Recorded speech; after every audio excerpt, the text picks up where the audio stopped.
Hey guys, what's up?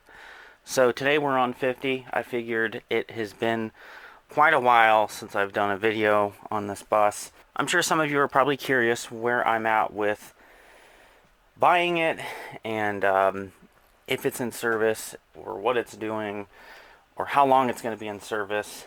Um, so I'll just kind of walk through that and show you a few things that have been done to it. It's the last video I would have done on it. So as of right now, it's still in service. It's still a sub bus. There's really no set time for a retirement since we're in the middle of our 4-year period between getting new buses. So I'm hoping that it doesn't take the next 2 or almost 2.5-ish years of use. Like, I'm hoping it doesn't end up staying until we get our next batch of new buses. I'm doing what I can with that, but as of right now, it's here. It's been used a handful of times already this school year, which it is what it is. And up here we'll see what the mileage is. We're sitting at 217,165. So it's definitely been had some mileage put on it already this year. So one thing you'll notice, they did this not this past summer but the summer before. There had been, the flooring was popping up, so they went in and fixed it, and there's a little piece of aisle trim here.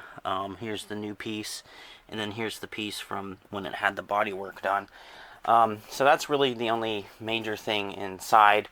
I have replaced 1 or 2 seat numbers in here that were peeling.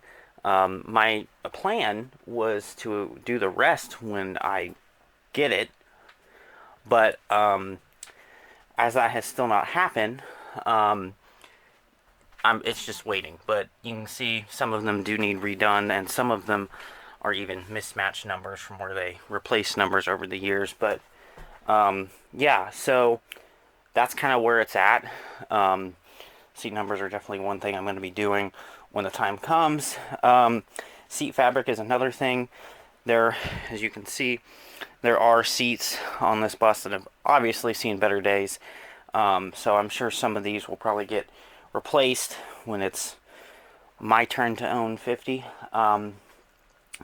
So yeah, let's sit here again for a minute. And yeah, there's your switch panel, gauge cluster. Nothing's really changed in here. The parking brake wording kind of faded off, and they had wrote it back on there, and it faded off again.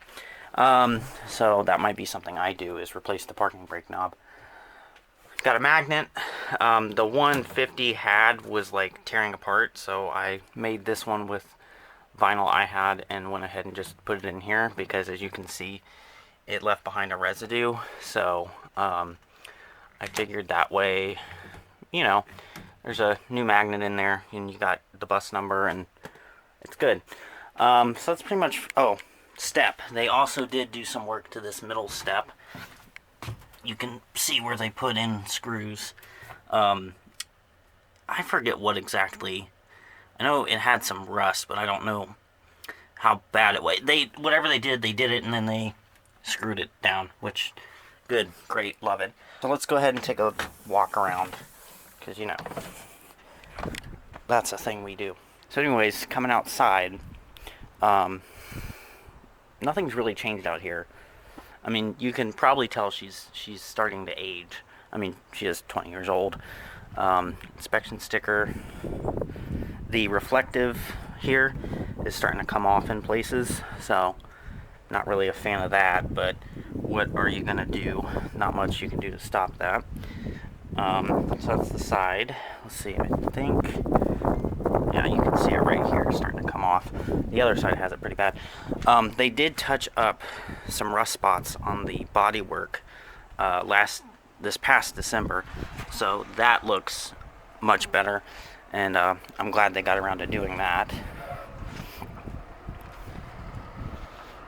And then back here, nothing's really changed.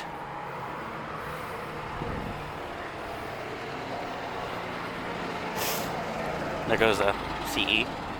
Anyways, the back's pretty much the same. You can kind of see where it's starting to fade more on this side than it is that side, because this side is open to the sun more often than that side.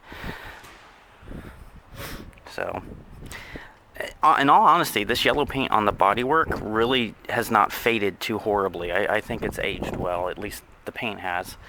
Yeah. Here's the little part on the reflective that has the most damage on it, where the actual reflective part has come off.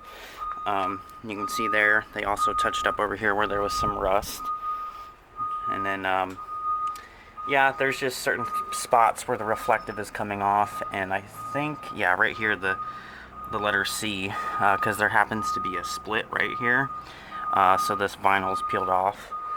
And it looks like this reflective stripe has faded a little bit more than the other side, and I think that's because, let's see, one of the C2s. Anyways, I think that's because with 50 parking on this side of the lot, it gets hit by the sun the most. And then there's the front IC badge. The roof logo, this roof logo historically has been in the best condition, and just within the last like 3 years it started to go white. So now it's pretty much getting white. It keeps coming down. It was completely yellow, and then it was just barely, and now it's more than halfway down the badge. So that kind of sucks, but what are you gonna do? Not much I can do to stop that. I don't know that I will replace those logos, because I like these. I like the originals. These seem to stand up. I mean, I know they lose their color, but they seem to stand up a lot better over time. Here's the front. Nothing's really changed up here. I still gotta say this bus has great color for its age. But it's by no means perfect, but it still looks pretty good. And of course, the passenger side logo has seen better days. Yeah, so I mean, that's pretty much it. You've gotten the updated walk around and tour. Not much else to say or show. We'll see how long I'm waiting. I don't know. There's not much in this particular situation. Like, I don't really have any true updates for that. There just happens to be a really precarious situation, and it's nobody's fault. It's just, that's where we're at. So for the time being, here it is. At least I've got access to it. I mean, there was a while there I barely ever saw it before I worked here. So anyways, that'll be pretty much it. Thank you guys for watching. Let me know what you think. And yeah.